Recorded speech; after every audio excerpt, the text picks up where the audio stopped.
Saudi Arabia's defense ministry said it shot down drones aimed at petroleum targets, some in eastern province and other in capital Riyadh. यानी Riyadh समेत पूर्वी हिस्से में Saudi के drone strikes की गई हैं। सऊदी का दावा है ड्रोन गिरा दिए गए, लेकिन कुछ लोगों का यह भी दावा है कि यहां धमाकों की आवाजें सुनाई दी हैं।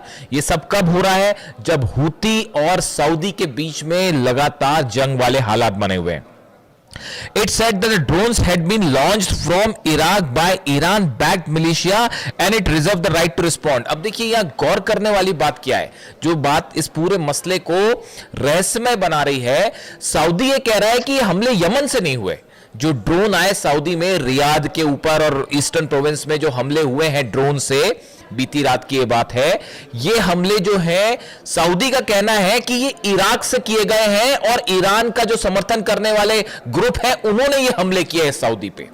अब ये इस मामले को बड़ा एक नया टर्न दे रहा है। देखिए हूती तो लगातार हमला कर ही रहे हैं। हूती के हमलों में तो जो इमेजेस हैं वो है कि अरामको जो ऑयल रिफाइनरी है उसमें ऐसी आग लगी है कि वो नासा की तरफ से भी जो एक इमेज जारी की गई, बताया जा रहा है ऐसा कि वो पूरे इलाके में जो है धुआं है और वो आग अब तक नहीं बुझी है। 48 घंटे से ज्यादा हो गया ये हमला हुए।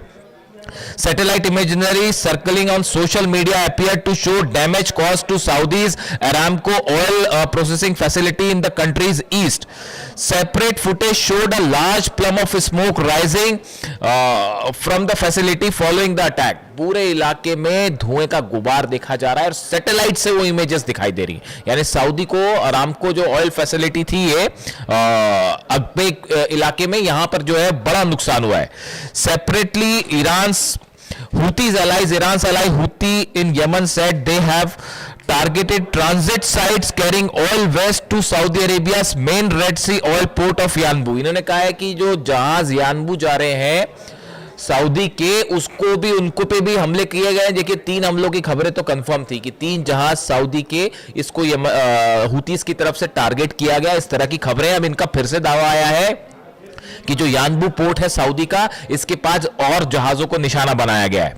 और in retaliation for what it said where Saudi drone incursion in Yemeni air space, जो यमन के एयर स्पेस में सऊदी के ड्रोन्स भेजे गए, उसका जवाब देते हुए यानबू के आसपास जो है वो हमले किए हैं हूती ने। ये हूती का दावा है। अब देखिए हालात ये है कि सऊदी के ऊपर ड्रोन गिर रहे हैं, सऊदी के ऊपर हमले हो रहे हैं लगातार, सऊदी ड्रोन अटैक कर रहा है यमन में, इस तरह की खबरें। लेकिन इसके बीच में जो गौर करने वाली बात मैं रिपीट कर रहा हूं कि सऊदी कह रहा है सब इराक से हमले हो गए, और इराक से हमले का होने का मतलब है वो सऊदी खुद ही कह रहा है कि ईरान समर्थित जो ग्रुप है उसने ये हमले किए हैं। मतलब दूसरे शब्दों में ईरान के ड्रोन से ही स्ट्राइक की गई सऊदी में, जो अंदर की कहानी।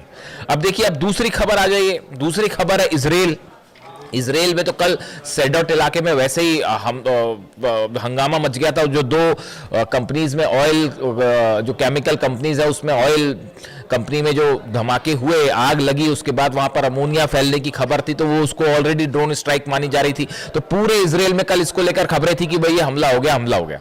उसके बाद रात को फिर एक बड़ी चौंकाने वाली खबर आई। खबर ये आई कि इजराइल में जो है वो जॉर्डन का जो बॉर्डर लगता है वहां से 2 ड्रोन्स अंदर आ गए, और इजराइल का दावा है कि हमने उसको मार गिराया। ऐसा इजराइल का दावा है, वो मार गिराया पता नहीं, लेकिन 2 ड्रोन्स अंदर आए। अब ये ड्रोन किसने भेजे हैं इसको लेके कंफ्यूजन है। इजराइल कुछ बोलने को तैयार नहीं है। अब जॉर्डन के बॉर्डर से अगर इजराइल में ड्रोन आएगा तो या तो वो हिजबुल्लाह ने भेजे हैं या ईरान के ड्रोन्स है। तो अब इसको लेकर पैनिक है इजराइल में कि भाई ये ईरान के ड्रोन्स आए हैं। कल जो ऑयल, जो केमिकल कंपनीज में आग लगी थी 2, वो भी ड्रोन स्ट्राइक थी, इस तरह की भी चर्चाएं हैं। हालांकि इसकी कोई पुष्टि नहीं है, ना ईरान ने कुछ कहा ना इजराइल ने इस तरह की बात कही, लेकिन वो चर्चाएं इस तरह की, वो अटैक इस नेचर का था या वो हादसा इस नेचर का था। आप अटैक नहीं कहिए, हादसा इस नेचर का था। अब ये 2 ड्रोन आने की खबर कंफर्म है। ये सब कब हो रहा है? जब नेतन्याहू जो है डोनाल्ड ट्रंप से मिलने के लिए वॉशिंगटन में है, यानी नेतन्याहू वहां मिल रहे हैं, यहां पर जो है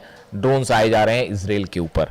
अब आप बात कर लीजिए जॉर्डन की। जॉर्डन में भी खबरें हैं कि 2 ड्रोन से स्ट्राइक की गई है, ये जॉर्डन का दावा है। अब जॉर्डन में कौन स्ट्राइक करेगा आप खुद ही समझ लीजिए। दोनों ईरानी ड्रोन्स बताए जा रहे हैं कि ईरान के जो ड्रोन्स थे इससे हमले हुए हैं जॉर्डन पे, ऐसा जॉर्डन का कहना है। और 2 ड्रोन्स जो है वो टेरिटरी में अंदर आए, धमाके हुए नहीं हुए पता चलेगा, खबरें सामने आएंगी। यानी जॉर्डन में भी हमला है। आप इराक की बात करें, इराक में बड़ी स्ट्राइक हुई है, बड़ी स्ट्राइक हुई है, ड्रोन स्ट्राइक। शायद 136 ड्रोन से ये हमले किए गए हैं। करीब 5 से 6 जगहों पर धमाके हुए हैं। जो अमेरिकी एम्बेसी है उस एम्बेसी के पास ड्रोन स्ट्राइक हुई। उसका नतीजा यह हुआ कि करीब 10 फाइटर जेट अमेरिका के तुरंत टेक ऑफ करते हैं।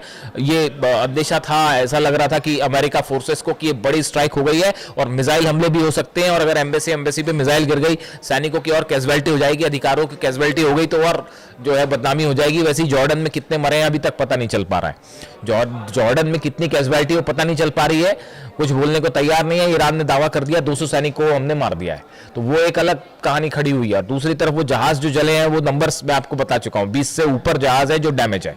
ऐसा दावे हैं कि 20 से ज्यादा जहाज जो है वो ईरान ने डैमेज कर दिए। अब ऐसे में ये इराक पर हमले क्यों हो रहे हैं, जरा इस बात को समझिए, समझना जरूरी है। ये हमले कोई रैंडम हमले नहीं हो जा रहे कि बस आज मन किया इसलिए हमले कर लिए, ऐसे हमले नहीं है। जो मेरी जानकारी है उसके मुताबिक एक बैठक होती है, ये बैठक हुई थी 24 घंटे पहले। इस बैठक में डोनाल्ड ट्रंप शामिल थे, जितने अधिकारी हैं, ब्रेड कूपर सेंटकॉफ के चीफ हैं वो शामिल थे, Dan Caine, general Dan Caine शामिल थे, पीट हेग्सेथ शामिल थे। इस बैठक में बताया जाता है कि ब्रेड कूपर की तरफ से डोनाल्ड ट्रंप को यह ब्रीफ किया गया सेंटकॉम चीफ की तरफ से कि भाई हमने जितनी स्ट्राइक्स करनी थी ईरान पर वो कर ली। एयर स्ट्राइक्स की लिमिट होती है कि वो कर लिया, जितना नुकसान पहुंचाना था पहुंचा लिया, अब इससे ज्यादा एयर स्ट्राइक करने का फायदा नहीं है। तो फिर बोला जाए कि अब क्या किया जाए, तो बोले ग्राउंड ऑपरेशन एकमात्र तरीका है कि ग्राउंड ऑपरेशन किया जाए। ईरान उसके लिए तैयार बैठा है। ईरान कह रहा है यू आर वेलकम, कदम रख के देखिए हमारी जमीन पर, उसके बाद हम बताते हैं क्या होगा। वो ईरान की सेना तो 8-9 लाख सैनिक तो तैयार है ही है, वो 9 करोड़ जनता भी तैयार है। वो तो पिछली बार हेलीकॉप्टर रेस्क्यू, जो प्लेन का पायलट जो क्रैश हो गया था, प्लेन और पायलट फंस गया था वहां पे, और वो जो है उसको निकालने के लिए ईरान की सेना बाद में पहुंची, वो आम लोग जो है वो भिड़ गए थे अमेरिकन फोर्सेस से। तो वो जो 9 करोड़ लोग हैं वो अलग तैयार है। एक भी सैनिक ने अगर कदम रखा तो क्या होगा, तो बोले ग्राउंड ऑपरेशन करेंगे। तो फिर ग्राउंड ऑपरेशन करेंगे तो ग्राउंड ऑपरेशन कैसे किया जाए, तो ऐसी खबरें हैं सोर्सेस से। रशिया की केजीबी ने यह अलर्ट दिया ईरान को कि जो इराक बॉर्डर है उसको लेकर अलर्ट रहिए, यहां से किसी तरह का ग्राउंड ऑपरेशन होने की खबरें हैं कि अगर अमेरिका यहां से ग्राउंड ऑपरेशन करके अंदर घुसने की कोशिश कर सकती है अमेरिकन फोर्सेस, या कुर्द लड़ाकों की मदद से यह ऑपरेशन हो सकता है। इसीलिए आप ये जो देख रहे हैं लगातार हमले हो रहे हैं, कुर्दिश लड़ाकों के जितने हथियारों के ठिकाने हैं या जहां से वो ड्रोन लॉन्च कर सकते हैं या जहां पर उनके बेसेस हैं, इन सबको तबाह किया जा रहा है। ये इंफ्रास्ट्रक्चर तबाह किया जा रहा है, और यही ईरान की प्रीएम्प्टिव स्ट्राइक की नीति है, जो कि अहमद वाहिदी साहब जिसको फॉलो कर रहे हैं, जिसको अली खामनेई साहब ने हमेशा अपने सामने रखा, और यही वो कासिम सुलेमानी साहब की रणनीति है कि कैसे दुश्मन से एक कदम आके रह के अगर आपको लगे कि सामने वाला खतरा है उसको आप तुरंत खत्म कर दीजिए। तो यही इराक में किया जा रहा है, इसके पहले कि वहां पर किसी तरह की कोई ग्राउंड ऑपरेशन की संभावना बने, उसको तबाह किया जाए, और इसीलिए ये स्ट्राइक हो रही है। और यूएई की एक कंपनी पर भी जो हमला हुआ, यूएई की कंपनी जो कि किरकुक में जो हमला हुआ, यूएई की ऑयल रिफाइनरी, उसके ऊपर ड्रोन स्ट्राइक की गई। तो आप देखिए खेल, मिडिल ईस्ट का खेल समझिए आप कैसे खेल चल रहा है कि सीधी लड़ाई नहीं हो रही। ईरान और अमेरिका में बड़े सीधे हमले नहीं हो रहे, लेकिन हमले ऑयल कंपनीज, ऑयल बाबल मंदेब बंद है, सऊदी की ऑयल रिफाइनरीज जल रही हैं, उधर पे रूस वाला मैटर अलग है, रूस की ऑयल रिफाइनरी अलग जल रही है, वो यूक्रेन हमले कर रहा है, ईरान को लेके पुतिन और ट्रंप आमने सामने है, वो एक अलग बात है।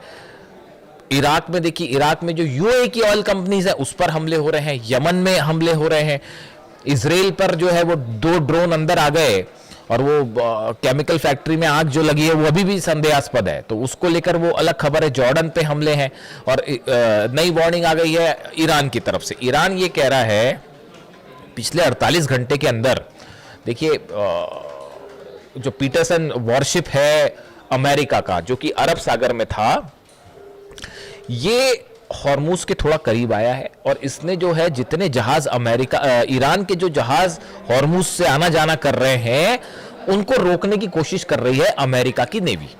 ये कब हुआ? ये जब हमले जारी थे उस बीच में नहीं हुआ। अगर हमले जारी होने के बीच में होता तो अबू महदी दाग दी जाती और ये जहाजों की हो गई होती ऐसी की तैसी। तो वो उस समय ये सब नहीं हुआ, उस समय तो पीछे खींच लिए थे जहाज, 1000 किलोमीटर के डिस्टेंस पे आ गए थे वो, हॉर्मुज के करीब पहुंच रहे थे, वो अरब सागर तक आ गए थे क्योंकि अबू महदी की रेंज में थे 1000 किलोमीटर की। फिर ये हुआ कि जब ये हमले बंद हुए तब ये यूएसएस पीटरसन जो है ये एक्टिवेट हुआ और कुछ जहाज अब ये ईरान के जहाजों को रोकने की कोशिश कर रहे हैं, जो तेल के जहाज ईरान जा रहे हैं या आ रहे हैं। उसको लेके ईरान की तरफ से वार्निंग आ गई है कि अगर ये जो तमाशा आपका चल रहा है ये चलता रहा, हमारे जहाजों को रोकने की कोशिश हुई तो फिर आपका एक भी जहाज नहीं बचेगा और सीधी स्ट्राइक होगी। तो हॉर्मुज को लेकर तनाव बढ़ गया है, बाबल मंदे बंद है ही। इसके साथ ही मुस्तफा खामनी साहब का संदेश मैंने कल आपका जिक्र कर दिया था, इसमें उन्होंने साफ शर्त रख दी कि लेबनान में हमारे इजराइल की सेना को पहले वापस बुलाइए, लेबनान पर पूरे हमले रोकिए, वरना कोई बात नहीं। अब ये बीच में जो बातचीत की खिचड़ी पकड़ी है अलग चल रही है, पाकिस्तान भी इन्वॉल्व है, कतर भी इन्वॉल्व है, ओमान भी इन्वॉल्व है, इजिप्ट भी इन्वॉल्व है। वो सब अधिकारी मिलकर आपस में बात कर रहे हैं, वो अनऑफिशियल टॉक्स है। ईरान ने साफ कह दिया कोई हमारी ऑफिशियल टॉक नहीं हो रही। अब क्या चर्चा होगी, क्या यूरेनियम और क्या न्यूक्लियर इंस्पेक्शन इन हालात में? आपने फिर हमला करके 54 लोगों को शहीद कर दिया ईरान में, क्या टॉक करना उनसे? कोई टॉक वॉक नहीं होने वाली, और होगी भी तो कोई नतीजा नहीं निकलने वाला। डोनाल्ड ट्रंप यही कह रहे हैं कि अगर नतीजा नहीं निकला तो फिर हम ऐसा कर देंगे वैसा कर देंगे, तो वो जो कर देंगे वो देख लिया जाएगा। ईरान कह रहा कर लो जो करना है। तो इस हालात में नेतन्याहू और ट्रंप की मुलाकात पर नजर है, वहां क्या निकल के आता है आपको बताएंगे। फिलहाल हालात ये है कि 4 देशों पे सस्पिशियस ड्रोन स्ट्राइक्स 12 घंटे के अंदर, और मिडिल ईस्ट अभी भी तूफान के पहले की शांति। Thank you so much.